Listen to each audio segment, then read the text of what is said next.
Was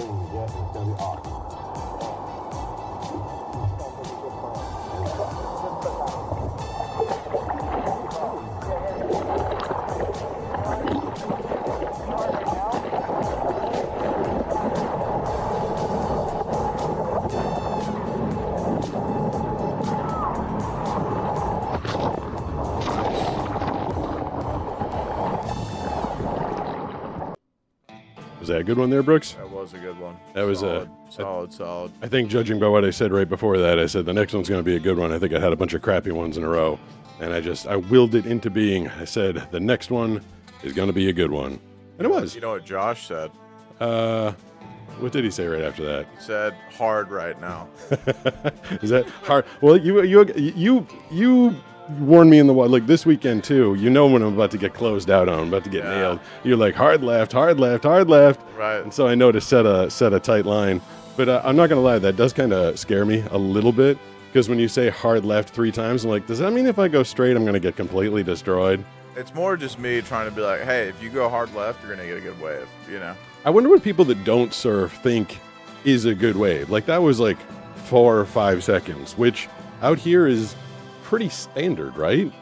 Yeah, I mean, for a beach break, that's pretty normal. I wonder if people think like, hey, only rides them for a few seconds, like in the movies and stuff. When you're watching people, I remember when I was a kid in the '80s, you're like watching these music videos and stuff, and people are riding waves for like a minute. I'm like, that doesn't happen. I feel like people who don't know about surfing really have no idea. Probably. They're just like, oh, he stood up. That's so cool. Welcome to the Blind Surfer Show. Indeed. Welcome everybody. Welcome to everybody in the chat, everybody that is tuned in and watching across TikTok, YouTube, Facebook, and the ever confusing Twitch. You know, sometimes we get millions of viewers and sometimes we get 2. One of these days we'll build that one up and it'll all be good. The chat lady is on a mild hiatus, but I can access her in a different way, so don't worry, chat. We'll be hearing from you guys. Anybody wants to have their messages read out loud immediately, you can do a super chat. $3 or more will get your message read out loud by Gregory the Robot Guy. And if you're on Twitch, it's 200 bits or more, and Gregory the Robot Guy will read your message out loud right then and there. So do you understand the Twitch economy now? You understand what a bit is? Not really, because apparently 200 bits isn't quite $2. Okay.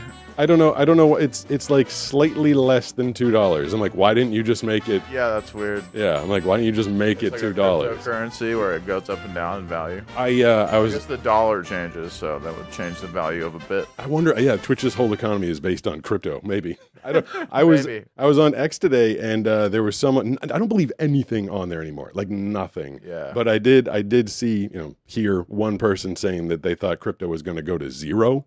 Have you heard this? Yeah, I've heard that. Oh, you have heard that? Quantum computing. Oh, that would be bad for a lot of people. What's so funny is I've never owned Bitcoin ever, and I bought some in December, and it has been a terrible investment. Yeah, it's just gone down and down. It's gone down like 30%. Oh, I didn't spend a lot of money on it, but I was like, you know what? I'm going to buy Bitcoin. I know it's a long-term safe investment, and now they're like, oh yeah, you can just hack it and it's gonna go away. Oh, whoops! I put it. This is mildly embarrassing. I put $1,000 into one of those crypto wallets. And and I had to write down the entire long, like 40-digit passcode. Oh, I know all about that, baby. Okay, so I wrote it down. I took a pen because they told me not to like put it on a computer or anything. So I took a pen and I wrote it down. I wrote down the whole thing. I can still write. And I went across the top line and I kept my finger and I went across the next line. It was 3 lines of me writing letters. Yeah. And then like 2 months later, I took the page out of the safe and I showed it to Banana. And I was like, maybe I should like put this on some like thumb drive or something somewhere. And she's like, put what? I'm like, all the numbers and letters are on here. She's like, there's no numbers and letters on it. Oh no! I think I used a pen that didn't have any ink in it. Oh gosh! Yeah. So I'm not sure if I'm ever going to get that money back. There's probably so many crypto wallets out there that people have lost or just forgotten about. I've heard stories of there's like one guy who has like $60 million worth of cryptocurrency, and he knows for a fact that the computer with the key on the drive is in a dump. Yeah, no, I've heard about this guy. Yeah, Yeah, and the guy he gave up recently. Oh, did he? That's what I heard. Yeah. I mean, yeah, the dump's only getting dumpier and dumpier every day. Right. You just spend all your time walking around a dump. I'll find it one day. One day. I just smell like trash all the time. I mean, if you knew you were going to find it, if it was just a matter of like if you cordoned it off and set it, like it had a grid, and you're like, I'll find it eventually. I suppose it'd be worth $60 million. But if you're just there every day wandering around hoping you stumble across it, yeah, that's not going to work. Speaking of investments, Pete, I told you what my recent thing is. Yeah, you're a Pokemon guy now. Yeah, it's I cannot really describe to you how crazy the mania is right now. Pokemania. It is like nothing I've ever seen before in my entire life. It's like NFTs, but imagine NFT as a physical asset, right? That you can go and fight for against other people when a target restocks it. You're going to end up. You're going to end up I know you're going to end up telling me that you had a physical fist fight with someone at a vending machine at some point. Dude, I haven't yet, but like I've walked into situations already where I'm like, this could happen right now. You were telling me how cocky you were at the last vending machine. I'm like, you're lucky you didn't get punched. Yeah, well, the guy was looking like he was going to punch me, and I don't think I told you about this. I'll just tell the quick story really quick. Yeah. So like people will wait at Best Buy like before they open because they get stock, right? And people get these stock notifications. So people are waiting outside Best Buys at like, starting at like 6 a.m. Best Buy doesn't open until 10. People will form a line at 6 a.m. waiting for Best Buy to open because they'll have Pokemon cards. Yeah. And I'm not gonna lie, I went to one, right? I wanted to see what it was like. Was that this week? No, it was a couple weeks ago. Okay. And I was like, all right, I want to check this out, Yeah. Because the way it is right now, just to give a quick thing, is if you buy at MSRP, which is from Best Buy, the secondary market, the value is like double what you buy at Best Buy. So you could potentially buy it at Best Buy and then go flip it for double the price. So like automatically. Yeah. So you're basically getting paid for your time of going Exactly, there. yeah. Like if you go and get a box, you can go sell it for double what you got it for in Facebook Marketplace or online or whatever. So it's attracting a lot of unemployed people and a lot of scalpers, all these types of things. I'm sitting there in line at one of these things, and I got there about an hour and a half early, and I'm in a pretty good spot in line. There's these two guys that are like in the front of the line, and there's people that are kind of taking pictures of the line and to update their friends, like, hey, it's a long line. Yeah. A guy straight up, and if he's watching this, I know you. I know who you are. A guy straight up with a hook for a hand. What? And I've heard they call him Captain Hook in the Pokemon scene around here. Okay. He's regulating the line. Yeah? There's a guy taking a picture. A guy takes a picture, and all of a sudden, Captain Hook. He's probably 6'5". Whoa. Bald guy. Okay. Big dude. Literally. Don't mess with Captain Hook. Hook for a hand. Comes back. He's like, hey man, you take a pictures of me? This one guy just takes a picture of the line. Ooh. He's like, you taking a picture of me? He's like, what kind of creep are you? Ooh. And the guy's like, no man, I'm just like sending it to my mom. And the dude's like, yeah, oh sure, yeah. He's like, don't take a picture of me again. And he holds up his hook like he's gonna slash the guy's face. But that's the kind of aggression that's going on at these Pokemon events. I mean, it's so fun. Like it was like a child's game, right? It was like meant for like kids initially. Yeah. And then I think you've seen them in the house. I've got like 3 or 4 big shoe boxes full of baseball cards from the 80s and 90s, and I know those aren't worth too much. Hey, no, they might be. But the ones that I'm super curious about is I've got original Star Wars trading cards from the 80s. Your baseball cards might be worth money. Really? All the trading cards are pumping right now. I know we're having investment talk right now. I just had to bring it up since we're talking about Bitcoin. But yeah. I also have garbage pail kids. Oh, dude, those are probably worth money. Those are. I'm gonna look at that right now. I can see if the secondary chat lady is working. Kimbo14 says heyo. Heyo from Kimbo14. Yeah, I think that one's working. So yeah, if anybody wants to get into the chat tonight, we got Brooks here monitoring all of them on all 4 platforms maybe tonight. And the chat lady is there if anybody has anything to say. Zacharivenhout83 says Atlas M thanks. I keep trying to get them to read at least one of my jokes, lol. There we go. Well, there it is. Fish one says I have not at Devil's Advocate 2354. So you got your thing read and it wasn't one of the jokes. What a bummer. Is someone sending in like a bunch of bad dad jokes or something like that? No, Devil's Advocate was asking if I had seen pictures of the Artemis 2 that's on the moon. Right? Oh, so it's a 10-day mission. They're going to be back. They're going to be Splashdown is just off the coast here. Oh, really? Yeah, they're going to splash down just off San Diego. Sweet. So I think we get to see, well, people with eyeballs get to see a lot of stuff around here. I guess SpaceX launches around there was here. one the other night, but I didn't see it. Banana has a couple pictures. Like, we were in the pool on 2 separate occasions. She's like, "What is that?" And she took pictures of it and posted it online. People were like, "That's the SpaceX." So on the 10th, it's going to splash down off the coast of San Diego, and they did get their $30 million toilet working. Did you hear about that? No. So like the 2 days after takeoff, the toilet stops working. Oh no. It was accepting number 2, but it wouldn't accept number 1. And what happened, they had to like put some liquid into it to like prime it, to like get it going. Okay. And then, they're in outer space and it's really cold up there. So the liquid froze. So then it was down for another day. So then they had to angle that part of Artemis 2 towards the sun so that the liquid that was in there thawed out and they could start taking a leak again in the $30 million toilet. Dude, that's so brutal. Imagine you're in space and just you have to poop. They wear diapers, I guess. Oh, they do. Okay. Yeah, Well, that sucks. but to be walking around in a wet and dirty diaper for I'm good on that. What is the worst you've ever had to pee? Like ever? Like you almost didn't make it. You were crying a little bit. Have you ever had a situation like that? Oh yeah, lots of them. Really? Yeah.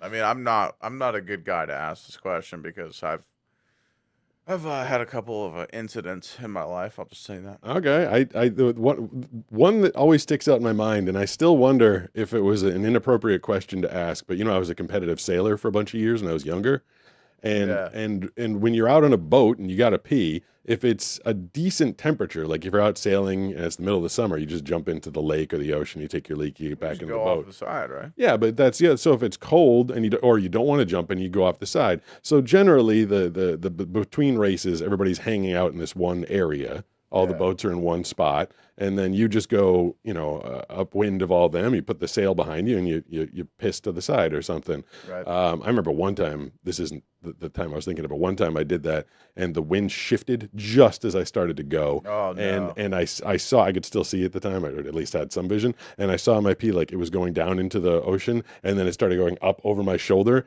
And my cousin was right behind me on the boat. It's a small 2-person boat, 14-foot boat, and he's like, "Stop! Stop! Stop! Stop! Stop!" I was like, the wind just totally took it, and it was like showered on top of him. But I remember one time I think I was in upstate New York, maybe Rochester. I don't remember exactly where I was, but I was 17, and my crew was a 16-year-old girl. This girl Diane, she was my crew. It was good to have a female crew, like less weight in the boat is less weight to sail around. You can go a little bit quicker. Right. And we were out there. It was just this no wind day. We were out there for like 6 hours in this long regatta, and like the regatta ends, and I've been holding it for as long as I could. And I'm like, I just gotta go. I'm like Diane, I gotta take a leak. I'm like, go to the front of the boat. I'll pee out the back. She's like, no. I'm like, but I really gotta go. And she's like, no, you're absolutely not peeing around me. And again, she's 16, I'm 17. Like, and there was no way I was trying to I had to pee. Like, I had to pee, and the wind was dead. It was going to be like another hour until we got to the yacht club, and she just laid down the law, and she said no, and I said, okay. And so we made it into the yacht club, and I got to the men's room, and there were 2 urinals, and there was a guy next to me. I remember this. Have you ever been peeing, and it was such a relief that you go, like, legless? Like, I lost. Why did you sit down? No, like I just like my legs were quivering, and the sensation. Yeah, no, I know exactly. Yeah, and the sensation felt so good. Like I was like, like it was feeling that like it felt so good that I had one of those the other day. Did you? Yeah. And I literally started to like collapse, and I like had to catch myself in the urinal. It was, and the guy next to me was like, "You okay, man?" I'm like, "Almost wasn't." that was the worst I ever had to go. My thing is, if I like really have to go and I am like rushing, and when I get home, I'll just do it in my yard instead of going inside. Really? I'll just open my car door and just freaking walk over into the bushes. I mean, you're saving like an extra like 8 seconds, right? I mean, sometimes that's a huge amount of time. Yeah. I mean, I've had that happen before where you a lot of times throughout the day, I work from home. I wear like drawstring pants, and I go in there and like I've held it for as long as I possibly can, and I go to pull the drawstring. You ever do this? And like the loop goes through the bunny hole the wrong way, and you just tie a full knot, and you're like, no, because I was just about to go. Right, never good. So astronauts up there, $30 million toilet. It is fully functional. They'll be back. What's today? Today's the 8th. They'll be back on the 10th. And do you think? I mean, nobody. There are people that knows, and it's just one of those questions now because nobody knows anything for certain. But do you think the 1969 moon landing was real? Yes, I do too. I don't know anything that anybody else doesn't. But I mean, there are parts of it that look fake, right? But I mean, I don't have any reason to not believe that it was true. I mean, everybody's coming up with all sorts of different reasons and theories and stuff as What's to. crazy to me now, sorry, I didn't mean to cut you off, Okay. but how many people like have gotten into like, first of all, the like geoengineering stuff, like the chemtrails stuff, Yep. flat Earth, and what's it called, like moon landing skepticism. Yeah, you know? it's Like the those thing. three things like used to be extremely fringe, and now there's people that I know that are pretty sane that are posting on their social media about it. Yep. I mean, and then you like look into one or two of those things, and now it's just like your entire feed. Yeah, yeah, dude, and it's sad. To me, it's very sad. Like when you see someone you know and you respect, and then they post a chemtrail, Yep. and Yeah. then you're just like, oh man, we lost you. I just thought of one more. I don't know why it's all pea stories tonight, but one story I thought of. I'm not going to out my friend by name, Yeah, but I got a friend who came out here and was going to propose to his fiance, and he was very, very, very nervous. And his fiance's parents were out here, and the two of them were here, and they were out at a bar, and he got himself overly drunk. Like he told the parents, he's like, Okay. I'm going to do it tonight. And he like took a drink to take the edge off. And then he like took another drink to take the edge off. And then the next thing you know, there was too many drinks. And they were all staying in the same suite of hotel rooms.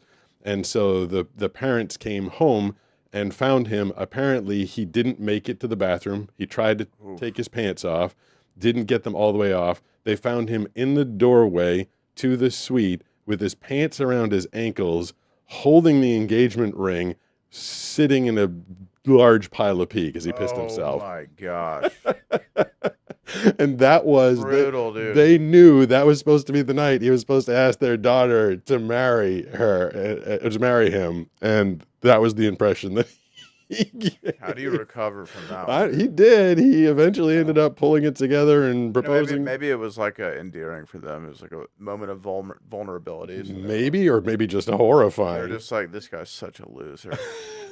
I'm not really sure. Yeah. So is there? I feel so out of the loop because I have to switch this button to see if anything. And there is nothing. Is there anything going on in the chat over there? Kimbo14 there's says Kimbo. it's still glitchy, People are but it showing. could be my end. Oh, My what's- T seems smooth though. Okay. Kimbo is saying that the audio is glitchy in the Twitch. At Devil's Advocate Audio's glitchy in 2354 Twitch. says in good times and in bad But law. we're not hearing that in YouTube. So we're YouTube good. side I is think good. we're all right. Yeah. All right. I'll blame Twitch servers for that one. Yeah. But I mean, I can unplug this thing, give everybody silence for a couple minutes, and then go back. But if you think Twitch is, or if you think YouTube is fine, I think we're good. okay. So we are. If you watched my nerve-wracking, nervous show last night, there be new rules.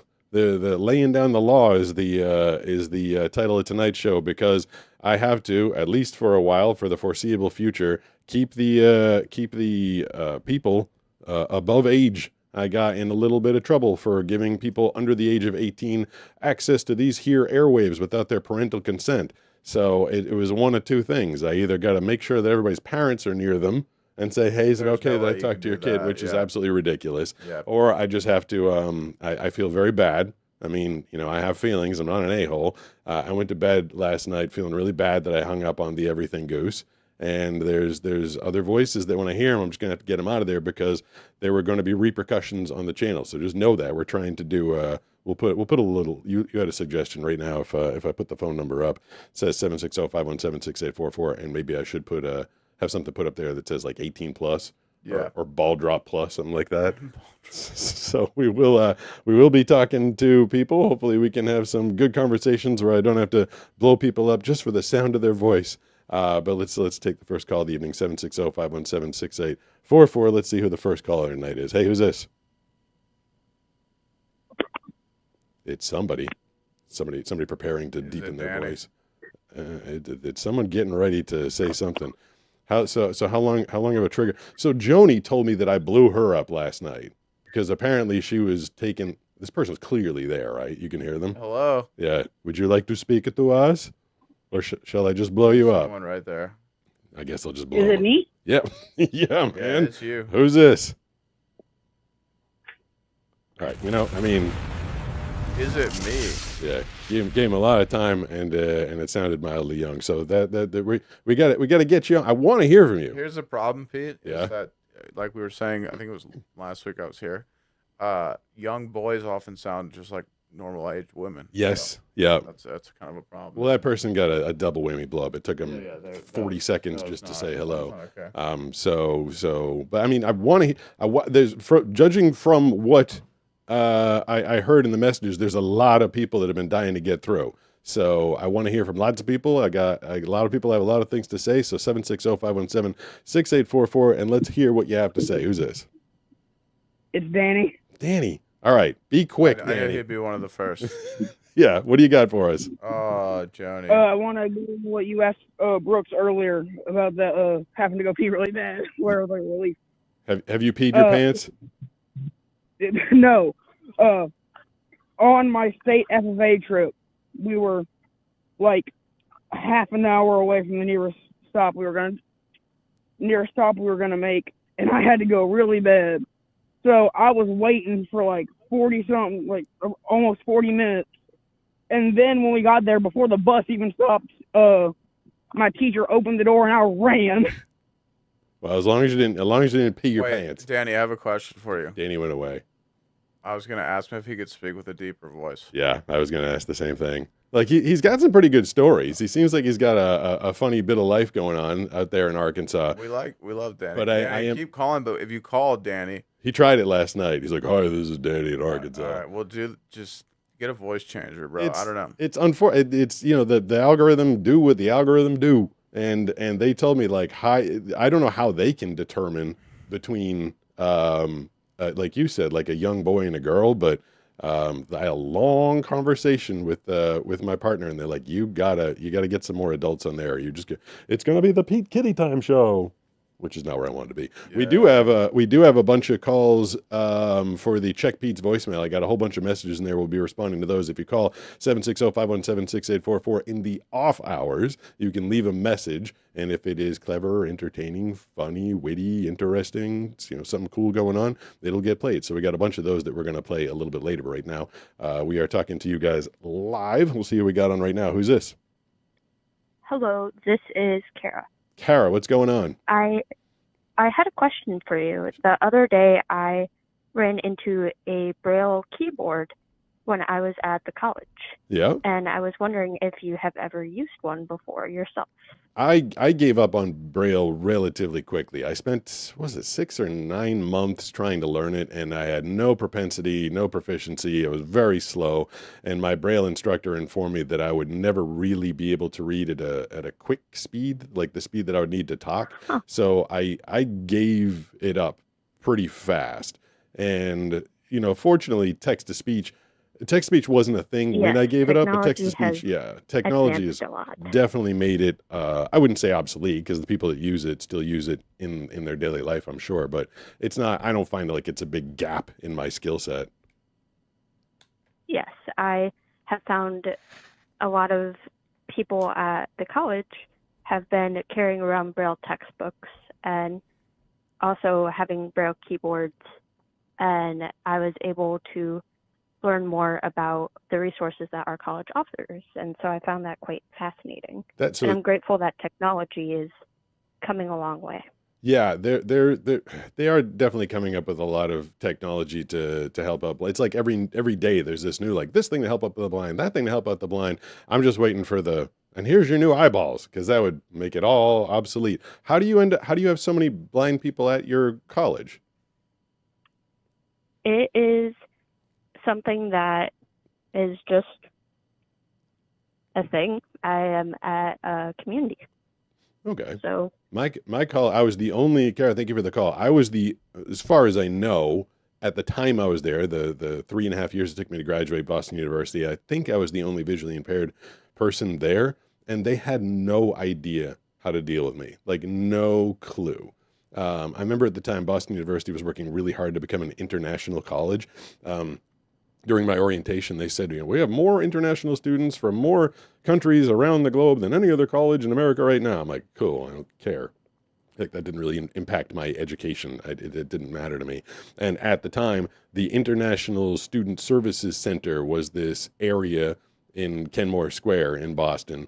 And in the back left of that, the International Student Services area was the accessibility department. And the accessibility department was a folding desk, Brooks. It was literally a folding desk manned by 2 volunteer students that would address situations that I had at Boston University if I needed like large print texts or books on tape or anything like that. And I went there like 3 or 4 times, and these were just volunteers. They weren't given any information, and they didn't know. They were never able to help me. Boston University got an F minus from me during my time there. Called out. We're calling them out. I hated it. One time, I've told this story, one time during an astronomy test, it was on me to make sure that the TA gave me a large print quiz. And this time the TA didn't give me a large print quiz. I informed the professor at the time. I was like, hey, this isn't large print. I can't see it. And he's like, you're just going to have to take the 0. Maybe you can make up for it in the next test. What the? Yeah. I was like, why do I have to take the 0? Because you guys didn't blow it up. And he's like, he's like, it's just, everybody else is taking the same number of tests. He's like, and then I'm going to have you take 9 tests and everybody else takes 10. He's like, it's just easier if I give you the 0. And he's like, honestly, the final exam is worth 80% of your grade. Anyway, this is only worth 20%. It's not a big deal. I'm like, fine, it's not a big deal, but that's not cool. That's ridiculous. Yeah. And if that was today, they would be freaking canceled. It was 95 to 99. And I couldn't have less nice things to say about Boston University, the college that I went to. And then when I graduated early, I got a big job in Boston radio. I was a creative services director right away. And the dean brought me down to like congratulate me and talk to me. And I figured like this would be an opportunity to talk to him and express to him that stuff. And so I did. I took the meeting. I went down there. I talked to him. He gave me a snifter of brandy. It was a meeting with the dean of the College of Communications. And called a snifter? Yeah, I think that's what it's called, isn't it? I've never heard that word before. I think that's what a little finger is. I mean, it makes sense. It sounds right. Yeah, that or I just made it up my whole life. But then after the meeting, they immediately, like, I got home and his assistant was calling me. They're like, so how much would you like to donate to the college right now? I'm like, what? You guys are you kidding? And they called me for like a month. They're like, we'd like to see if you'd like to donate. We can write an article about you in the Com magazine, which is the College of Communications magazine. Exactly what you wanted, right? Yeah. And I was like, I don't need that. I don't want that. And I'm like, I need someone to it. And they were never. So I tried for about 2 or 3 years afterwards to try and have an open dialogue with them about how piss poor their accessibility was. And no one would ever want to have that conversation. Wow. I believe they're better today. I think there's laws and rules. You believe, but are they? I mean, I'm not there anymore, but it was crazy. Like, I had to take my textbooks at the beginning of the semester. I had to go to the library or go to the bookstore rather. I'd get my textbooks and then I would walk them to a building in Brookline, which is a few miles away, where volunteers would read my textbooks for me, because Boston University wasn't providing books on tape for me. Wow. And so I had to do everything basically myself. I had to make sure that the tests were all in large print. I had to get the TA to put them in large print for me. And I do remember, so my secondary field of study was neurological psychology. And yeah, I found it kind of fascinating, like brain chemistry and what chemistry changes things. Like, I felt like it was real. Like the psychology to me that they're like, lay on this couch and tell me what your mother said to you when you were 7 years old that makes you feel this way now. Like, I feel like that field of psychology is always changing. and the neurological psychology, like how different drugs how cortisol affects your body, and stuff like that. And I remember one night, it was like this surreal moment. I was doing like an all-nighter, and I was studying, and I was listening to a book on tape, and one of the volunteers, just some dude, sounded like he was like 60 years old, just some guy who decided to volunteer his time to read me my neuropsych textbooks. And he starts talking about, he's like, the axodendritic connection, the axodendritic connection between the axon and in your brain. Between the axon and the dendrite, which is where like axodendritic, is that what you said? Axodendritic, I think. Dendritic. Yeah. Axodendritic. But it's where the serotonin sits. So an SSRI, selective serotonin reuptake inhibitor, causes the serotonin to stay in that gap for longer, to allow you to experience it for longer. But anyway, the guy's stumbling over all the words, and it's like 3 in the morning, 2 in the morning, 3 in the morning, and I'm listening to this textbook, and he goes, "Listen, I'm sorry, Pete. I'm doing my best."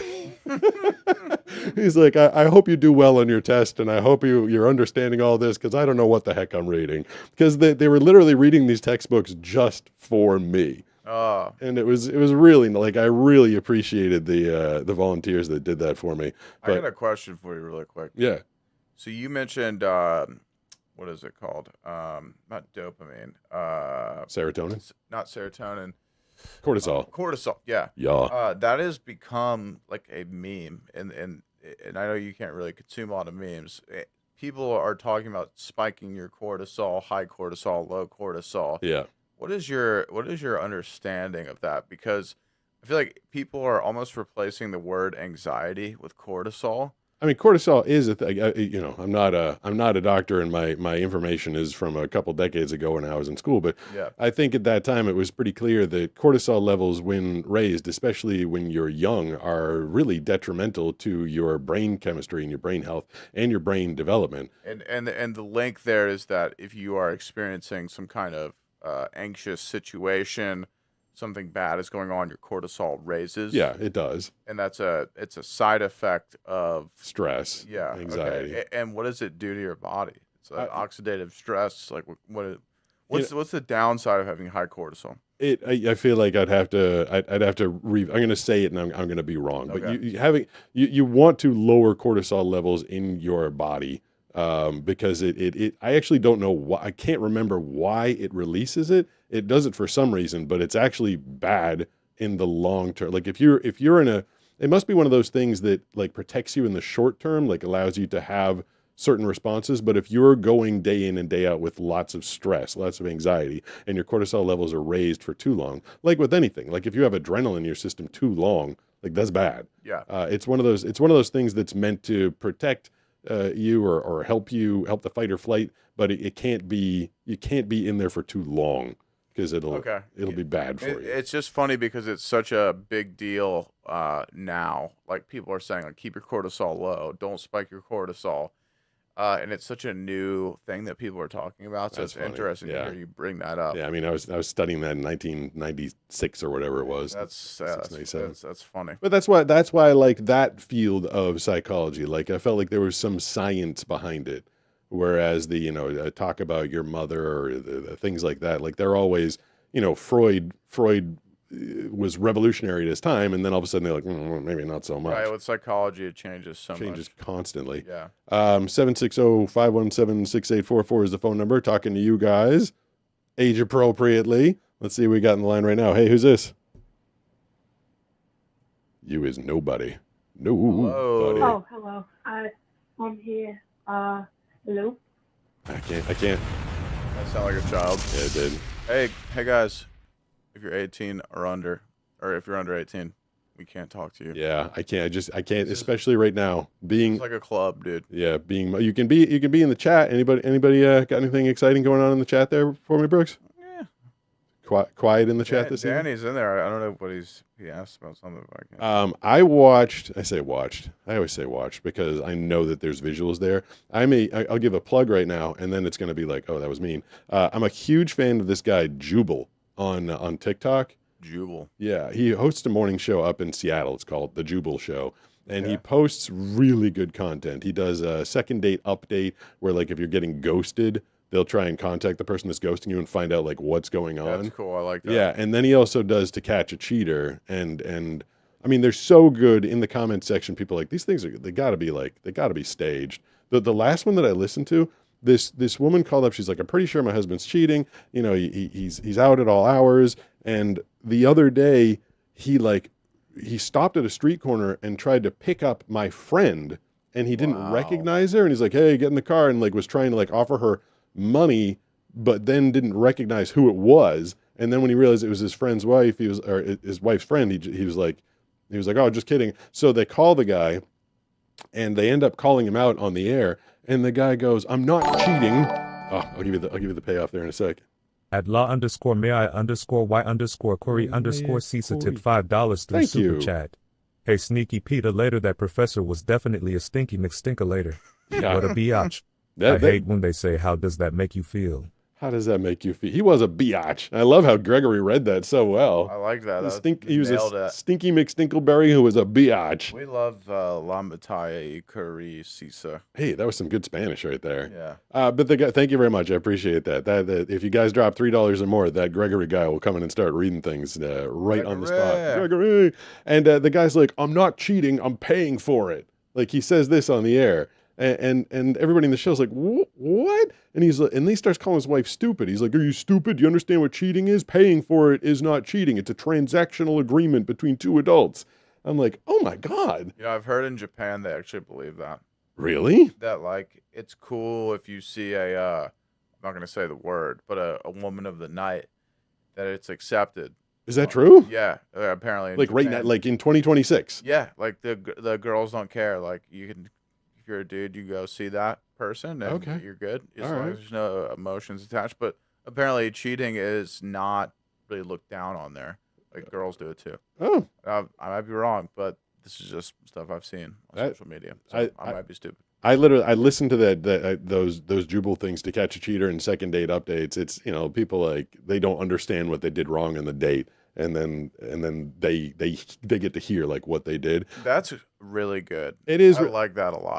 It's really like they don't know the other person's on the line. Like, oh God, there's so many of them. I'm bad. Like I'll tell Banana, like you won't believe what I heard on the Jubal show today. I can think of some other ones, but it's like Jubal Fresh or Jubal Fresh 06 on TikTok. It's great. However, I've never, you want to hear something weird? Like I decided to do this live. Like I know lives are a thing. I've consumed after the fact podcasts, like a bunch of those. There's some surfing ones. I listen to Joe Rogan. I listen to like the Howard Stern show, which I know is, then they turn it into a podcast, but I've never clicked onto someone else's live before. I've just never done it. Yeah. And my idea of how I should do this, I worked in radio for like 20 years. So to me, like I kind of try and run this like a radio show, kind of keep it tight, have topics, conversations. And for the first one, I was like all excited. I'm like, oh, Jubal's like, he's doing it live. And so I click on it and there's silence. And I hear him go, what am I doing? I'm just waiting for the comments. And then there's silence. And then someone's like, how are you doing today? He's like, how am I doing? I'm doing good. And I'm like, what? This is how other people do their live? They just like wait for the comments. Yeah, a lot and, of people only respond to chatters. Okay. He literally had nothing to say until the people were like, they're like, you sound sick today. He's like, yeah, I got some allergies, not doing so good. Although, that's not true. There was, in the very, like when I first signed up for Instagram, there was some Instagram lives and I did not know what was going on. I actually showed it to Maggie because I heard on 2 occasions, there was like a girl. She's like, yeah. Thanks for the follow. Yeah. Thanks for the follow. Yeah. Oh yeah. Thank you. And I'm like, what? And I showed it to her. I'm like, what's going on? She's like, it's a girl with a really low cut shirt and she's leaning towards the camera and people are following because she's showing off her boobs. I was like, okay. Sounds about right. Sounds like half of Twitch. That was my experience with what a live is. Yeah, I mean that's like literally half of Twitch, dude. I mean, I feel like you know what they call that? What? They call it gooning content. Gooning? Yeah, have you heard this term? No. So, gooning is a new age term for something that you do as a man by yourself to make yourself feel better. Oh. Yeah, so gooners are people that do that frequently, and then there's types of content that is considered gooning content. Oh, so the girl's sitting there just like leaning forward, like she knows there's like a bunch of dudes on the other end of the screen that she knows there's gooners over there. Okay. Paying for her gooning content. People have asked me before, now that this is an adult show, they asked me like, now that you've gone blind, like, What do you do for porn? I'm like, hey, that's a good question. What do you do? That's actually, I've never heard that question asked of you. I get that one in the comments section a fair amount. It's almost as frequent as how do you know when you're done wiping? I mean, audio. I used to have vision, of course, and now just an audio version of it just doesn't have the same punch that he used to have. I'm sure. Yeah. We can take another call. I want to do the Check Pete's voicemail as well because we got a bunch of those. But we'll see. We'll take a live caller as long as they sound a little bit like me and Brooks. You gotta sound like this, right? You gotta have the voice going, or at least not be a kid. 760-517-6844 is the phone number. Who we got on now? Who's this? I think someone's gooning. Great reference. Hello. Hey, who's this? It's Joni. Joni, see, I almost blew up on you because you took like 6 seconds there. You blew her up earlier, actually. I blew you up today? Yeah. Okay. Yeah. Well, I'm It's okay. sorry. All right. 2 things. One, I never got to finish the story about my dog, the cat, and the gopher. Yeah, so there were 2 cats that killed a gopher. They brought it into the dog house that was made of very serious They didn't kill wood. it. They stunned it. Okay, and it's inside the dog house, which is made of very serious particle board. Yes, it's like super heavy. Mhm. And Maggie was a big dog, Doberman and Rhodesian Ridgeback, big girl, Yep. just the gentlest thing in the world. So the dog goes outside. The cats are hiding in the bushes and everything, and Maggie goes and does her thing in the yard, and then she comes back, and she's like, oh, I'm going to go into the doghouse. So she puts her foot in the doghouse, steps on something squishy, she yelps, and jumps. The entire doghouse went up with her. Oh, wow. And I swear to God, the cats were like cartoon characters, like, going and pointing at each other, and then at the dog and going, did you see that? Did you see that? We scared the doggy. So they played tricks on the dog like that's that so weird. all the time. Cats are evil. Cats can really be are. evil. Yeah. So did the possum did it like come to and run away at any point, or did it not make it? The gopher got up and ran away, Oh. went back down into its hole. Good for him. Superdog's first kill was a gopher. He punched it in the back of the head until it died. It was kind of rough. I shouldn't laugh, but it is funny because, dogs just do what they do. He didn't. The funny thing about Superdog was a Doberman, and he had big Doberman jaws. He had a big kill count. Once we moved out here, he was racking up squirrels. I'm not sure. Yeah. Did you ever see him kill a squirrel out No, here? he killed rats too, right? He killed So rats. that's very helpful out here. Yeah, and eventually the squirrels kind of smartened up and stopped coming into our yard. But he never used his jaw. He had big, huge, heavy. Remember his paws, Brooks? They had heavy paws. Big, heavy boy. He would track down whatever he was going to kill, and he'd punch it at the base of its skull, and that's how he would kill things. I'm like, that's weird. Like I always thought dogs would kill things with their mouth. No, and and that's like because those cats had been declawed back in the olden days. Yeah. They would just sit there all day and wait by the gopher hole, and then just go and whack the gopher upside the head and Scooping knock up it out. the field mice and bopping them on the head. Yeah, exactly. When Superdog killed a squirrel, he used to run through the house with it just to show Banana, like, look what I did. And she did not like that. She's like, take that thing outside. Yeah, no, that's not my favorite thing either. But when I was living on the farm in Arizona 2 years ago, Yeah. one of the kittens, the barn kittens, would go and catch gophers or mice or whatever, and then bring it to me and then play with it just to show me it was still alive before they would kill it. Gross. That is gross. Hey, I'm told But that oh, go ahead. Oh no, I was just gonna say, it's just I think cats are wonderful and everything, but I'm not a fan of the kills. Yeah. I'm not. I don't like seeing the dead. I was like, good for you, Superdog, as you're doing what you think you're supposed to do. But I was always kind of like grossed out by it. But I was going to ask. So I feel like I owe you you and Sarah and Devil's Advocate have been modding for me when Brooks is not around. And I hear that you were doing some heavy lifting last night. Can you tell me what happened? Know what? Well, of course, younger people were a little bit upset with not being able to call in and talk with you, Yep. which is understandable. But Yep. at the same time, they have to understand that this is your channel, and you have to abide by the guidelines. And, so just to keep reiterating, the same thing over and over again.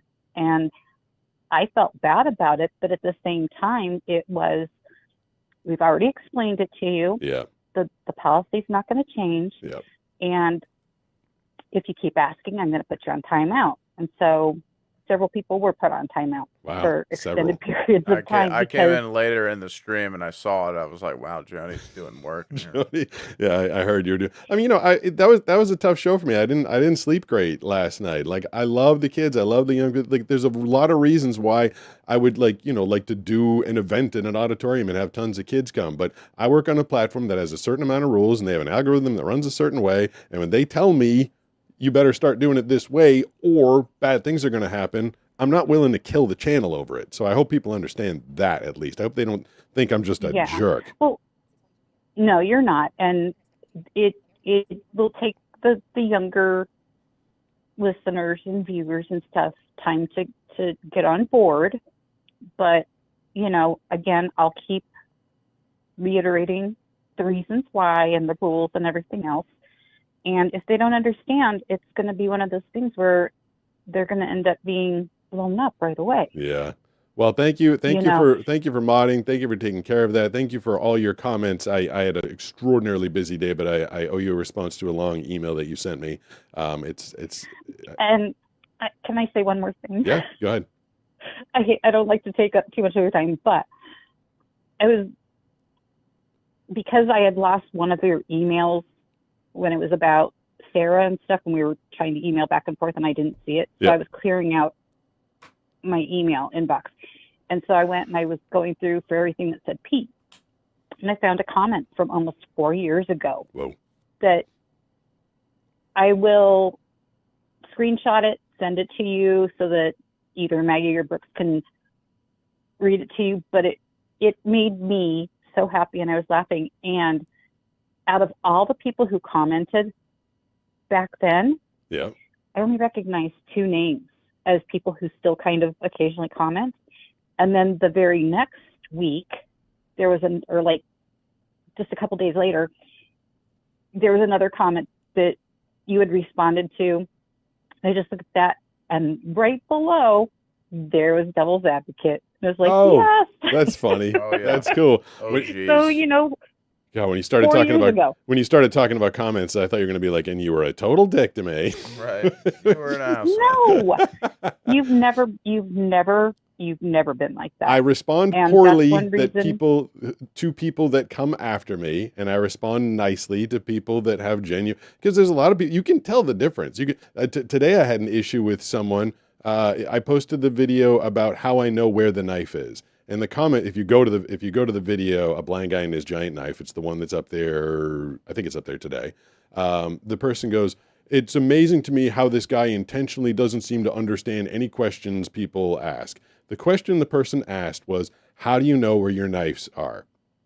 And they said, "How do you know how to find your knives?" And to me, that meant, how do I find them in the studio? And this person was like, knives, by the way. Yeah, it is knives, but they said knives. Yeah. Yeah. And this person is like, you're unintelligent. You don't understand the question. They were asking how you go shopping for knives. I'm like, what?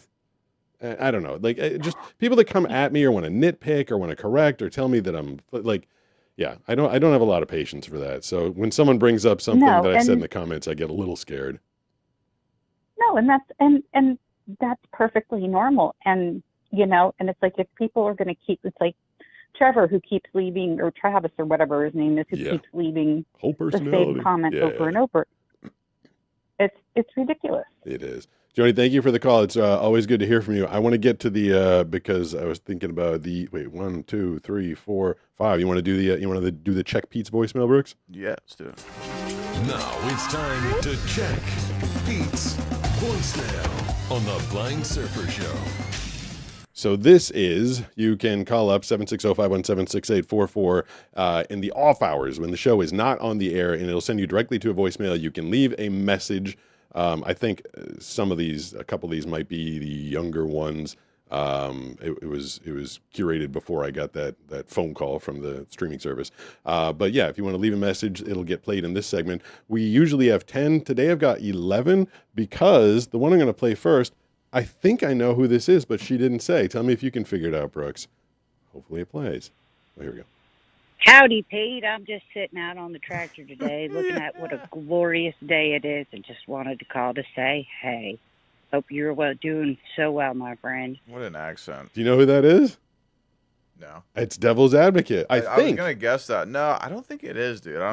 Is she? I don't think her accent is that thick. Devil's Advocate, you're in here. Was that you? Yeah, I just picture. I don't think her accent is that. Sorry. Okay, I picture someone sitting on a tractor though. That sounds like a Devil's Advocate kind of thing to say. Stuff, but I don't think that was her. She's on a mild. Everybody's on a mild delay, so you'll have to let me know. But someone just sitting on a tractor. The funny thing, like that's someone who's a farmer, obviously sitting on a tractor enjoying the day. Everything about farming from 10,000 miles sounds so like that's such an amazing. It was her. It was her. Okay. I'm sorry, Devil's Advocate. I didn't mean to. I love your accent. I'm from the South. I just didn't remember. Were you crapping on the Southern accent? No, I'm from the South. Yeah. I love it. I love the accent. I thought that was her. Literally, I feel like she's only called the show like twice. She was here once when Steve came bombing in once. But she's in the comments all the time. Apparently from 4 years ago or more, according to Joni. Yeah, we love Devil's Advocate. But I love her. I love her in the Check Pete's voicemail showing off. She's like, I'm on the tractor looking at the beautiful. I'm like showing off, looking at stuff. Not fair. But that was all right. That was the special guest person from Check Pete's voicemail. But here's some other ones. Let's see. Here we go. Hey Pete, it's Eli. Big fan of your blind unboxing and your work. It sounds like you're about to say big fan of your shit, but sure. Okay, cool. Did you hear about this device that lets you see through your tongue? I heard about it. Like it registers images like through like zap your tongue or something in a way that sends sends signals through your brain to make an image through your tongue. I don't know. It's like this thing that I heard about. I don't know if it's 100% real. No, but it's been going around. It's curious if you heard about it. Okay, so have you heard of this thing, Brooks? No, it does not. So this is the more information that we have access to, the less people know. I swear to God, because all anybody does is read headlines now, and the headline is like "see through your tongue," and then people are like, "Oh, there's a way to see through your tongue." So like you're walking around like, sounds ridiculous. So it's actually a thing, believe it or not. You wear glasses that have a camera on them, and then you put this device in your mouth that sits on top of your tongue. This is someone's idea of trying to fix blindness. Like, take the $5,000 that you spent on this and put it towards like actual research, please. Because what it does is the thing sits in your tongue, and when it registers white, it does a lot of stimulation on your tongue. And when it registers gray, it's slightly less, and black is like none. So that if an object were moving in front of you, you'd feel the stimulation move across your tongue. Okay. And I guess with training, people can look at a white textbook with letters on it that have to be like huge, and they can like feel the letters on their tongue. So you're getting some input, I guess. All right. But that sounds like the most circuitous way to try and fix blindness I've ever heard of, roundabout way. Like I love that word. I feel like that's absolutely just ludicrous. Like hey, thank you for that's a Twitch follow. I think that's sweet. Yeah, you Kisters 1 is now following us on Twitch. Is that the one person watching us on Twitch right now? That was a different person. Oh, okay. But yeah, so that is a thing, but like seeing through your tongue is you're not seeing through your tongue. Let's see what else we got in Pete's voicemail. What do you think, or what is your pet peeve about shopping at a grocery store when you're blind? What employees do, other people do, accessibility.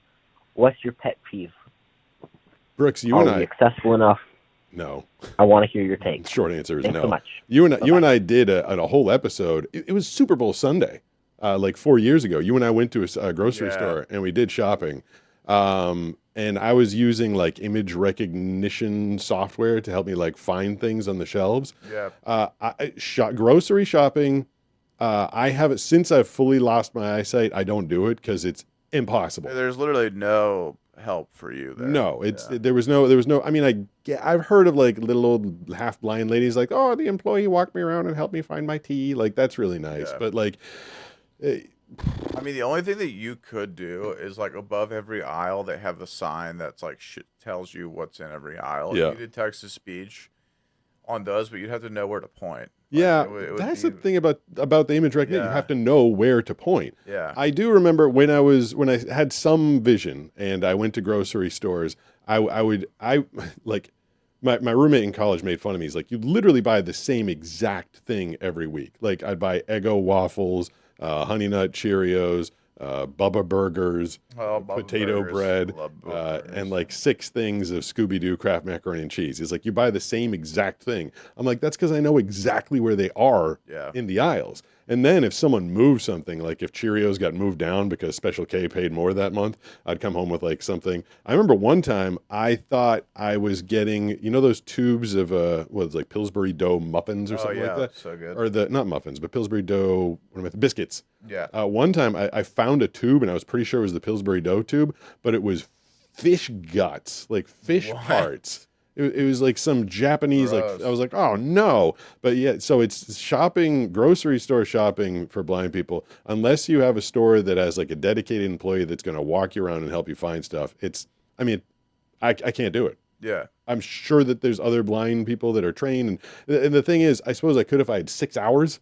Like if I wanted to go there and use my text-to-speech or image recognition software and be like, just walk around. I remember it was like, it took us like a solid hour to find like 4 things. Yeah, it was. And I think I was still giving you. You were like closer. Yeah, I was thinking at the time. I was like, if I was by myself. The frozen food especially was pretty interesting. Everything I remember specifically. You were just like, I don't know, like you're like, is this meatballs or tater tots? You were just like, I don't know what I'm holding. Everything in the frozen section felt like balls. I remember that. It was just all balls. I wish I could remember the name of that episode, but you could type in blind server grocery. By the way, you don't have any Trader Joe's fried rice in your freezer, do you?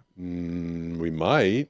Okay. Well, why? They did a recall because so much of it had glass in it. Glass? Just letting you know. I love Trader Joe's fried rice with the Trader Joe's General Gao's chicken. It's great. It's amazing. Delicious. I love their beef and broccoli. But apparently, lots of recent batch of it had shattered glass. All right, well, I don't want that. So if you're a Trader Joe shopper... Hey, it's Don Sorry. from Mar-a-Lago. Listen, Doug. You probably recognize the He's voice. from A lot of Mar-a-Lago. people do. They say it's one of the most recognized... He said... He's a Trump impersonator. Yeah, he didn't say Doug. Pretty good. He said Don from Mar-a-Lago. Oh, dude, all right. Start it over. Voices. Let's see if I can... Let me start that one again, so if we can hear Don from Mar-a-Lago. Hey, it's Don from Mar-a-Lago. Listen, you probably recognize the voice. A lot of people do. They say it's one of the most recognizable voices anybody's ever heard. Very strong. Anybody's ever heard. I feel like this is Donald Trump had sex with Arnold Schwarzenegger. Right. It's pretty good. They're very strong. Is good. Yeah. Very powerful. Anyway, I was very powerful. He slips into Arnold Schwarzenegger. He slips into Schwarzenegger though. I'm a very powerful man. Listening to your show, tremendous show, by the way, incredible. And I just had to call in and say your hosting is top tier, maybe the best. Yes. You get a real gift, Pete. You Thank don't you. even need wealth. Anyway, keep doing what you're doing. Maybe we could do an interview sometime, Pete. It would be the highest-rated interview that, frankly, anybody's ever seen. Not even close. The highest rated. Dude, that was the best call you've ever gotten. That was good. That was hilarious. He has all the mannerisms, all the speech quirks, but the way he goes highest rated, I just keep thinking, get to the chopper. Yeah, that was pretty good though, dude. That was whoever did that. Props. That was awesome. I mean, he definitely spent a lot of time catching greatest. All the speech quirks were perfect. Yeah. That was fun. See, that's fun. You dial. That was fun. Yeah, Can we get more impressions, please? Impressions are good. Dial 760-517-6844 after the show is over, anytime, 2:00 in the morning on a Tuesday, and leave me a message like that one. Good job, Don from Mar-a-Lago. That was awesome. Hey, Pete. I've called your show a couple times. The first time I was pretty much an asshole. I don't expect you to play this or even listen all the way through. I'm sorry about that, and I really owe you more of a thank you because I got married this last November, and the the lovely lady that I married, she's blind, and I've been watching your channel since I was in like 8th grade, and so it's been a huge help to me with her and like knowing what to math's expect not working with, out. how to help her out or how to just not guy's be like an 17. asshole, Right.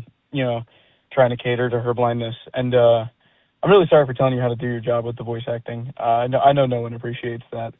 It's this guy. Anyway, I didn't know who that was. You have a good one, Pete. Thank you. This is Samuel from Texas. All right, Samuel. Sorry, I kind of went off on you last night. He left a message like a couple days ago, and he's like, "Your Optimus Prime wasn't good." And then he my then he did his Optimus Prime, which I mean, I'm sorry, but it wasn't as good because 10,000 people auditioned for that thing, and I got it. So I feel like I did I'm a little sensitive about that one because that was a hard job to land. And I landed it, and he called in. He's like, "You weren't that good," and he did his impression. So I kind of went at him. Now I'm not going to do it again. But the audacity to call you and tell you didn't do a good job in a voiceover. I mean, I do feel like it's it's funny. Like growing up, you have certain confidence in certain things, and I do feel like that was one you have to. You can't go into the voiceover business. This is one of the things I learned from my psychological voiceover coach. I have technique coaches and psych coaches for voice acting, and the psych coach said you have to go into every session knowing, not just thinking, but knowing you're the best, because confidence really comes through when you're acting or voice acting or presenting yourself. And so when I get an audition, I have to think of all the other losers that are trying to compete with me. Like I have to go into it with like a lot of attitude. Like these guys are terrible. Yeah, like nobody's going to sell Trader Joe's glass covered rice better than me today. If you want glass in your Trader Joe's rice, go to the store and get some today. I gotta say, when I heard that, I was like, you know what? I could see it because I've had the rice before, and I've been like, it's kind of crunchy. Oh God. So maybe there's That's always not been good. glass in there, and they've just discovered it. They just- Trader Joe's don't sue our show, but Yeah. you know. No. Okay. Do your own research. The views expressed in this show are not those of the. UIR. But that's if the rest of the stuff is true. If he was watching me from 8th grade, the show's been on the air for 6 years, so he could be a sophomore in college, which makes him 20. So yeah, he could have got married early, and he married a blind woman, which is I love Banana for so many reasons. I don't know if I would. This is gonna sound horrible to say, but I don't know if I would choose to get into a relationship with a blind person. That's too sweeping, I guess. It goes person to person, but I'm thinking about it from my perspective. Like I know that Banana has to do a lot of things for me that she wouldn't otherwise have to do if I could see, and I guess that might just be my guilt speaking. Like I wish I could drive her home from the bar or the restaurant, or I wish I could drive her on a vacation. I wish she didn't have to guide me down the street. There's a lot of things I feel bad that she has to do for me. And obviously she wouldn't be with me if she didn't love me and if it wasn't an equal relationship in one way or another. But I do feel bad about the extra things that she has to do. I think that's only natural. Yeah. Next one, check Pete's A voicemail. blind guy walks into a department store with his dog. Okay. He goes to the middle aisle, picks up the dog by the harness, and starts spinning him over his head in a wide arc. Okay. The store detective sees it, panics, runs over, says, "Can I help you, sir?" Guy says, "Oh, no, just looking around." But bump. Seeing eye dog joke. All right. That's pretty good. That's a, what do we give him? B+ for effort? I give him a C+. C+ for effort? All right. I mean, he's trying jokes on the line, and it's a blind joke. So there you go. Next one. Good job. In what ways do you think becoming blind has made you appreciate life more? That's like a general question I've been thinking of because I like to watch your stuff. I think you're very positive. You're really happy-go-lucky kind of guy. I think you're very fascinating. I'm going to put you under a microscope and study you like a bug. It's a study me. But I do want to know, like, how have things changed in your life? Like, obviously you can't see anymore, but, like, mentally, I would imagine losing one of your main senses could be really taxing on you. It's exhausting. So I'm really curious to see, like, or to know or to hear how you've been able to stay positive despite something so, impactful happening to you. Okay. Peace and love. Thanks. Bye-bye. Peace and love. Bye-bye. One thing, it is someone asked me, like, what's the good thing about being blind? I never thought of one good thing, but I will tell you at the end of every night, I'm like exhausted. Like the mental power that it takes to get through the day without. Is that why you sleep so? I do. I think it like my Yeah. brain is just like I never get a moment of like because I haven't stopped the job that I did when I could see a little and the job that I do when I can't see is the same. I'm still a voice actor doing a million sessions and I'm still editing audio and I'm just dealing with a lot of people and it's at the end of every day it's just exhausting. The one this is going to sound like I don't think I appreciated my eyesight enough when I had it. Like just the moment, like just listening to Devil's Advocate being It's just like anything, though. Yeah. It's like anything. When you have it, you don't appreciate it. yeah, like every It's time gone. you get sick, you're like, Yeah. oh my God, when I'm healthy again, I'm going to 100%, man. Yeah, but like just Devil's Advocate being like sitting on my tractor, looking out, enjoying the world, like that would be amazing for me. Just to like just sit and a lot of times when I go out surfing, you know, Josh loves clouds, and he just paddles out and he like looks up at the clouds. He's like, wow, looking at the cloud. Or Nisha's like the water's so clear, I can see all the fish. Just those moments of peace where you're enjoying visual input. Yeah. I don't have that. I will say that it's just like anything else. Like from my perspective, is that you do not really appreciate it most of the time. Yeah. You know. Yeah. I mean, I would say this about visuals is like, yes, there's occasionally times where I'm like, wow, that sunset's pretty, or that wave's pretty, right? But it's so rare that you really. And maybe I'm just like a jaded person, but it's so rare that you just are in a moment. You know what I mean? Do you because you know me and you spend time with me, do you ever when you're appreciating a visual thing, do you ever think about me being like, huh, Pete can't see that? Does that ever pop in your head? That has before. It's not frequent. But yeah, it has before. I've thought about that. But you know, it's so hard to be present. I think no matter in what situation you're in, right? Like, you know, someone could say to you like, well, at least you can hear music, you know, like, yep. You know, but it's so hard. I feel like the tendency of, not to get too deep here, is to always think more about what's going wrong with your life. Yeah. Right. Yeah. Like, Well, that might be why I think about that stuff because I get into those moments and I'm like, oh, I can't see it.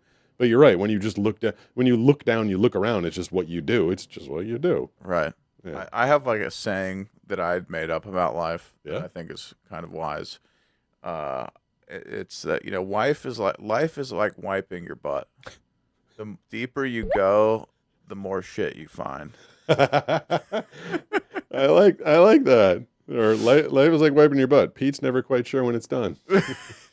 Wow, that's pretty good. Thank you. But yeah, I mean, it's just always, you know, there's always some problem. Oh yeah, you know. Yeah, if you're gonna focus, yeah, it's always easier to focus on the problems. Yeah. So, like, I was just wondering. Wait, is this like, the just same one? curious. Yeah. Oh, that was the same one. Let's go to the next one. Bip. Hey Pete, I wanted to know what your opinion was on the Army and if you would ever have anyone else in your family enlist. Oh, my grandfather was in the Navy, I believe during World War II. He was on a PT boat. I think that's my only familial connection to the, thank you for the follow, to the armed forces. However, and I may have told this story before, but I was in New York, in Manhattan on 9/11, like right there, watching planes hit buildings and things fall down. And it was a lot. I was 24 at the time. It was a lot to process. It was it was traumatic. A lot of people that were in the same building that I lived in died there.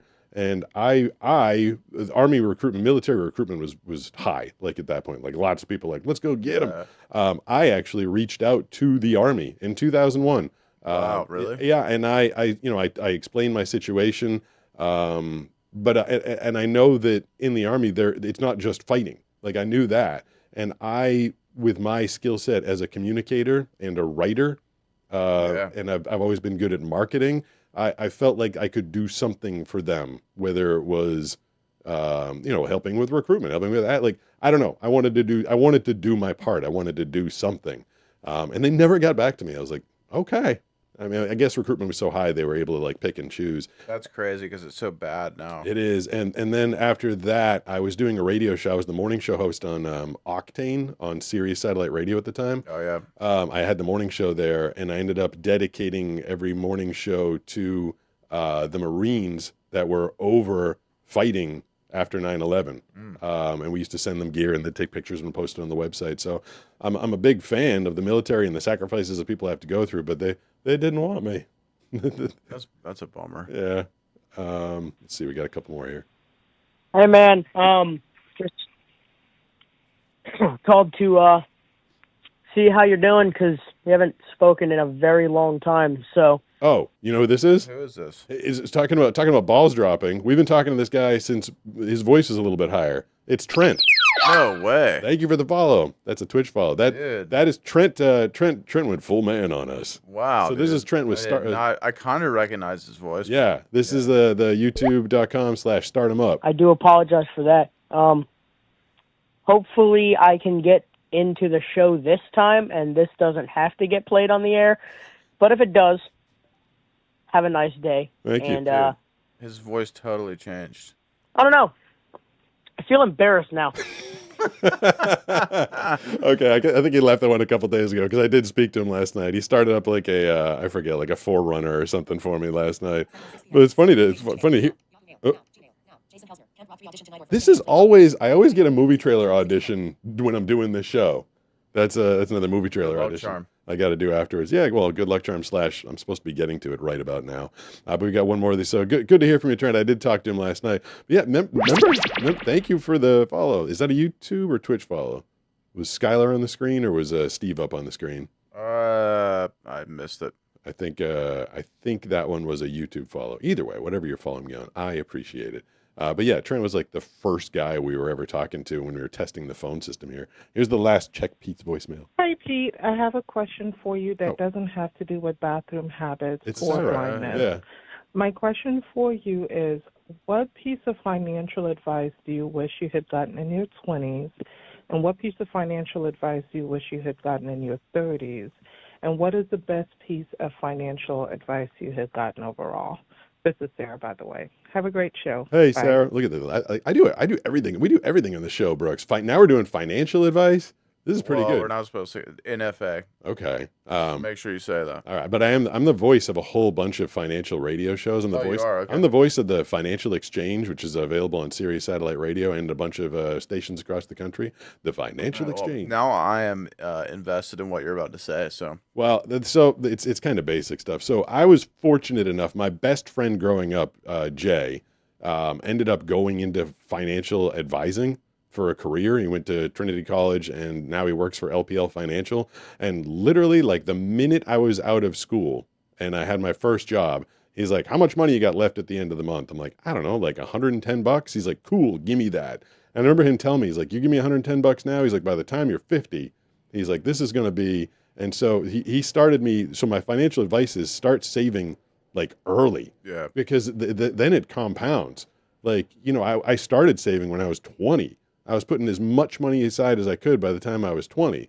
And I've done that also out of fear. I've always been afraid of not being able to make a living. Like finding a job as a blind guy, not easy. Like there's just not a lot of jobs, especially before text-to-speech and accessibility and it didn't seem like there were a lot of options. And, you know, at the time it was like, I've either got to be one of the best voice actors on the planet or nothing. Like it's just, there's, for you, it was such dire. Yeah. It's dire circumstance. Totally. Like you're either at the top or you're out. So I was early on, like every time I made a buck, like doing a voiceover, I'm like, oh, thank God I got another job. I'm going to put that aside and save it. And I'm still that way. I still take everything extra and I just put it aside. So saving is my financial advice. How are we on time? How are we on viewers? I know the lines are absolutely full right We're now. at 7:10, 35 people watching. Okay. Should we try and shoot through some phone calls? Because I can tell that the entire thing is jacked up right now. Yeah, let's just do a couple. All right. So let me make sure I'm on the right. If this is, I just need to know. None of the person just left a message. So when you hear that whoop noise, that indicates that the lines are full and people are getting shot into the voice. Yeah, that's what that means. It means the line. So before, when the lines were full, you used to just get bounced out. Now it gives you the opportunity. So see, so that at the top it's saying it'll tell you the phone number of the person that just left the message and everything. Wow. So yeah, if the lines are full, you can leave a message during the show. So that means we should at least take a couple calls. 760-517-6844. We are back to the live phone calls for the evening. Hey, who's this? Hey, Pete. This is Blake from New Jersey. How you doing? Good, Blake. What's going on? I'm just calling because I also have Stargardt's disease, and I really appreciate all your stuff, and I'm an actor as well, and I just think I love seeing all your stuff, and it really like days when I have like I'm feeling like a little like discouraged, and stuff that you never inevitably do when you are legally blind. Yeah. It just helps sometimes, like one of your videos will come across and it'll like be something that like I have also dealt with, and it just makes me feel like a little less alone and encouraged. It's really great. It helped me too. Like when I started posting the videos, I was like, I'm clearly the only person that's ever had to deal with this, because our worlds are small for the most part, unless I don't know anybody that's going through this, and no one in my actual life. And so I'd post these stories. I'm like, this only happened to me. And then I get a bunch of people like, nope, me too. And I'm like, oh, and it kind of helps you not feel as alone. Now you say you're an actor. Are you on camera or are you a voice actor? I'm on camera. I was in a show a few years ago called This Is Us on NBC. Oh, I know that. heard of that That's show. impressive. Now this is going mildly to the dark side of things here, but I am curious. Are you, because Stargardt's is a progressive degenerative disease? Are you making prep? So that this is what I did my whole life. I prepared for it to go away so that I can now these days, without being able to see the computer, I can edit and keep going just like I could when I could see it. Are you making preparations for your career as your eyesight gets worse? So my eyesight has stabilized pretty well. I still have some visual acuity. I'm like at 2400. Oh, okay. And and it's kind of degenerating at the speed that like normal aging happens at this point. So it's so different for everybody. I know. I'm also like, I've met some people with Stargardt's who have a very like distinct blind spot in the middle, and I'm like, mine is not. Like it's mostly in my macula, but it's kind of like, I'm told if you saw a picture of my retina, it looks like Wolverine just like took his claws to it, and that's where my blind spots are. Yeah. So but like I'm very lucky that like it seems like mine has stabilized pretty well. Mine went slow and steady for a long time, and then I think when I hit 40 or 41, it was like, and now you're done. like that's done. You're done. You're done. It's over. Like they just went downhill. Yeah. And sometimes I don't even like telling people that I have Stargardt's, because I feel like they need to because I've told people I have Stargardt's. They're like, well, I have Stargardt's and I still drive a car. I'm like, okay, well, you and I clearly That's have. insane. But it's I guess if it had mine onset at age 8. I suppose if it had onset at age 17 and I got my license at 16 and a half, I guess I could have for a minute. But it's so different in everybody. How's your one last question, and I appreciate the call, and I want to get to some other calls, but one other quickie. Your memory. Brooks and I talked about my memory last week. Do you feel like your memory, especially because of your condition and your career, is outstanding? My wife can read me a scene for an audition, and it goes into my short-term memory so fast, and I can just regurgitate it. But then if you ask me to recall any of it like a day later, I'm like, I didn't even know I had that audition. Wow. Yeah, I'm the same way with my voiceover scripts. I hear stuff on the radio, and I'm like, I guess that's me. It's my voice. I don't remember doing it. Yeah. Do you consume on what's your platform? YouTube, TikTok, Facebook? Where do you get my stuff? I'm on YouTube. What is your username there? I am the Legally Blind Jedi. Okay. I feel like I've heard your comments before. Yeah. All right. Well, thank you. I think I commented recently on the video about the person who keeps jumping into your comments saying that your personality is all completely based on you being blind. Yeah, that guy was great. Yeah. I think he deleted. I think enough people went and re-trolled him that he deleted his YouTube channel. So way to go. Yeah. Way to go, my crew. All right.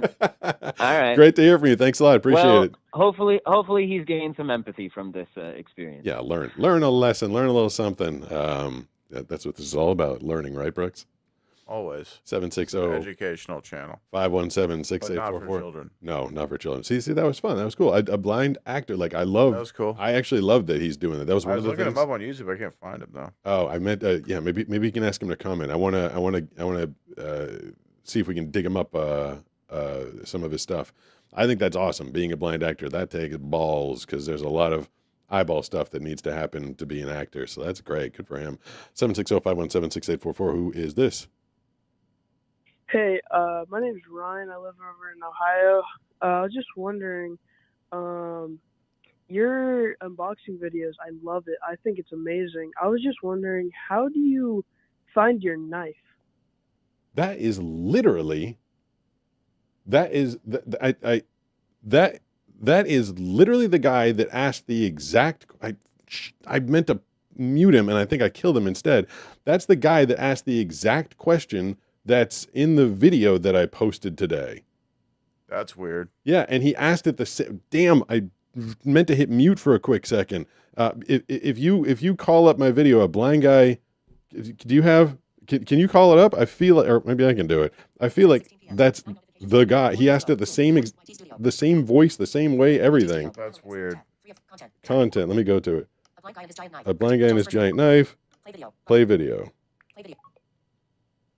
If you've ever seen a blind guy unboxing video, I do the unboxing with this. And out of all the questions someone could ask about the procedure, I get. Why did it die? Did I freeze? I was just wondering, how do you find your knife? Do you have the system or what? Yeah, I was definitely. That's the same guy. Yeah. Oh man. The way he just said it was like really even more perfect than that. Yeah, I feel that was weird. I felt like he was. I felt like he was like playing back. It was like recording. Yeah. I did not mean to. I actually had a question for him afterwards, but okay, that was me. Sorry, guy. That was my my finger getting a little trigger happy. 760-517-6844. I'll answer the phone call and leave my finger off the trigger button in the future so that doesn't happen. Hey, who's this? Ooh, that's some. Yeah, I hope that's not how we sound. Hello? Hey, who's this? Hey, it's Riri Pete. Oh, How are Riri. you? What's going on? How you doing? I'm good. I just want to comment on the holding. You got to go so bad comment that you made earlier in the chat. You've been with us all night. I have to tell you a quick story. Okay. I was on the lake with my son. We were fishing early in the morning, and I drank so much coffee. Got in the fishing boat with him. We went to a cove, and I had to go. So I said, son, I'm just going to slip off the side of the boat, do number one, and get back in. Yeah. Well, Pete, this water moccasin was coming at me fast. Oh, no. On the surface of the water. Oh, no. No, I'm not kidding. And my son saw it because I kind of gulped, and he jerked me back in the boat. And at that point, I was so scared to death. I had to do number two. Oh. I just held it. No. No. The water moccasin actually scared the crap out of you. Yeah, there's a reason for that saying, actually. It is true. But I had to pass it on to you. You guys are doing great. Thank you. Shout out That's a good one. Devil's Advocate, Joni and Sarah. They do a great job with your channel. They I don't do. want They to keep do. you on here all night. That was the best story all night. I love that, Riri. Thank That you. was the best story all night. I'm telling you, Thank it was. That's hilarious. Yeah, it happened. We That's called hilarious. it Poop Cove after that. Poop Cove. Yeah. That's what we nicknamed the area. Thank where you I for had to the be. honesty. That's You gave that water moccasin something to remember. hilarious. I'm telling you, it was quite scary. Well, thank you, Yeah. Riri. And I think I did it last night. Yesterday was Devil's Advocate's birthday, so happy day after your birthday. I think I forgot to say that again today. That's a good one. That was awesome. Literally having the I like crap poop scared out and of you. pee stories. They're my favorite. They're you can't go wrong with a good poop and pee story. Everyone can relate. Everybody. Everybody poops. Everybody poops, baby. 760-517-6844. Let's see who we got on the line now. Who's this? Oh, they hung up. You heard that? That was Yeah, them it hanging was up on weird as themselves. The guy that I lost that asked the knife question, did he come into the comment section or no? Yeah, he did. He's oh wait, no. Okay. LB Jedi did. If you look on the other phone that I had, he might be on another platform. He might be like a TikTok or something like that. Because I wanted to ask him if he meant, how do I shop for my knives, or how do I find it in the studio? I'm pretty sure he meant how do I find it in the studio. Yeah, right? yeah, I think so. Yeah, that freaked me. I thought I was replaying the video, which is why I hit the switch button. Sorry, we didn't mean to hang up. Yeah, We didn't mean to. That was a weird trigger finger thing by me. 760-517-6844. Get through a couple more quick phone calls with you guys tonight. Who's this? There's another Hey, person. Pete, it's Wendy. How are you? Wendy, good. How you doing? I'm good. I had a quick question for you. Well, not a quick question. I had a comment on the whole school thing. So I'm actually back when I was going to school, back in the 80s, they were inaccessible, and so short story. I'm a dropout. So because it sucked. Yeah. I hated doing tests. Yeah. I hated. Do you remember the really large print books for math and social studies and stuff? I mean, them things were like as long as you were. Oh yeah, it was 18 by 24. You had to carry these massive books around. And I should take a second. If you give me a second, Wendy. Credit to my mom. She was the secretary at my high school, and when the teachers were not on top of giving me the large print tests, she would do it. She would literally make sure that I had the large print test. So I could see why anybody trying to go through school with visual impairments would drop out before accessibility became I'm going to hold up air quotes, became a thing, because it was so much extra work. And I had my mom helping me out in high school, and then it was like another full-time job, just making sure I was getting all the materials I needed in college. It was so much. I felt like I deserved a discount from Boston University because I was doing so much work myself. But back to you. Go ahead, Wendy.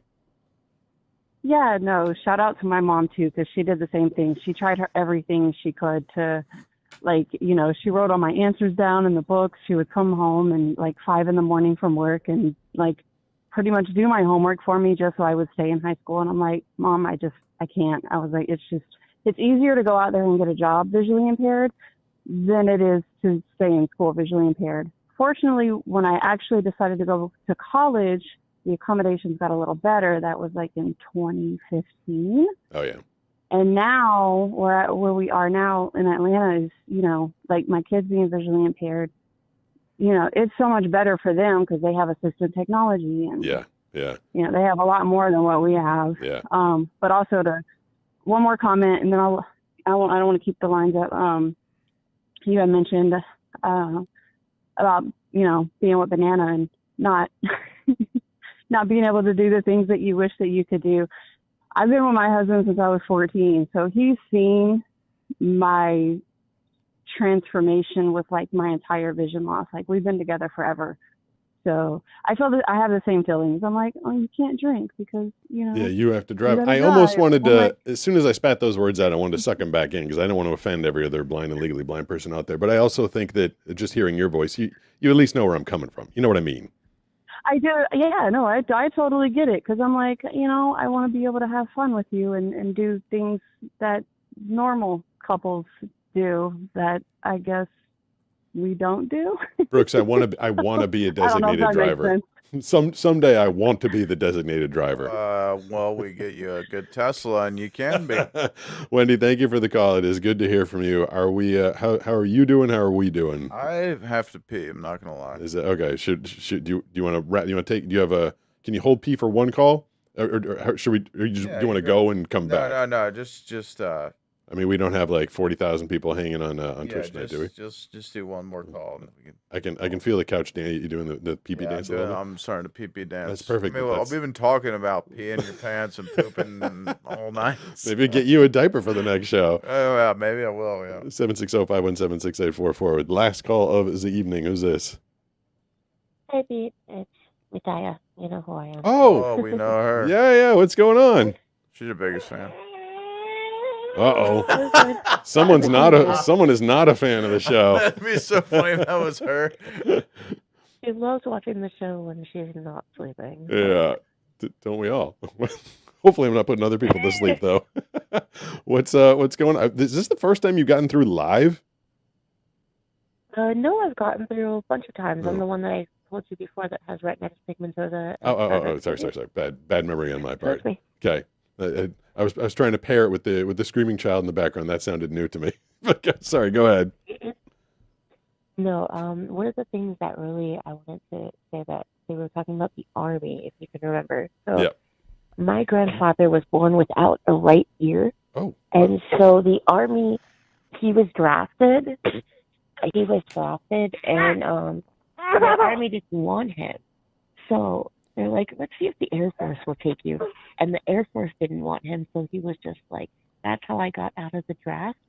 And he's like, if I was in the draft, I would have never met your grandmother, would have never, your mother would have never been born, you would have never been born, the whole spiel. He's like, that's how you get out of the draft. You have to be born without an ear. Well, I guess that'll do it. It's these days. I think Brooks, they're not as picky as they used to be, right? That they might let a 1 ear person into this point. I feel like draft numbers are way sure down. they will. But they're down. Yeah, things do work out for a reason, I guess. Well, that was the funniest thing, though, when he said that. I was like, "Are you insane?" It was like they will take anybody nowadays. A question: without the ear, did he have? This is kind of a weird question. Did he have the ear hole? Like, could he? No. So he was born with a flat, like where the ear should be, like it's flat skin. Yeah. So back, he was born in 1941. So back in the 50s, and the times when he was like younger, they just did skin grafts to form an ear, so it looks kind of like an ear. Yeah. But he can't hear out of it. For some reason I was picturing. Thank you for the. I was picturing like no, the floppy ear that we all have, but like I was picturing like a whole. So well, that is interesting. Well, yeah. There's a million ways to come out unlike everybody else. Like if you put the phone there, he can't even feel vibration. Nothing. Wow, that is interesting. Well, thank you for the call. Brooks has to do a wee. I feel like we did a good job getting through a lot of calls. I only had to blow up one person, I think, tonight. Is that right?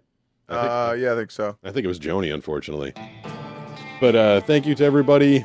I appreciate all the callers. And don't forget, once give me 5 minutes after the show's over, you can dial 760-517-6844. Leave your messages. We will play those during the next show. Anything else I'm forgetting, Brooks? Oh, Banana didn't make it because she had a wine date with one of her friends tonight. We forgot that she wasn't here. Yeah, she was going to be here, and then she made a wine date, and she'd rather drink wine with one of her friends and squish between me and Brooks, which I don't.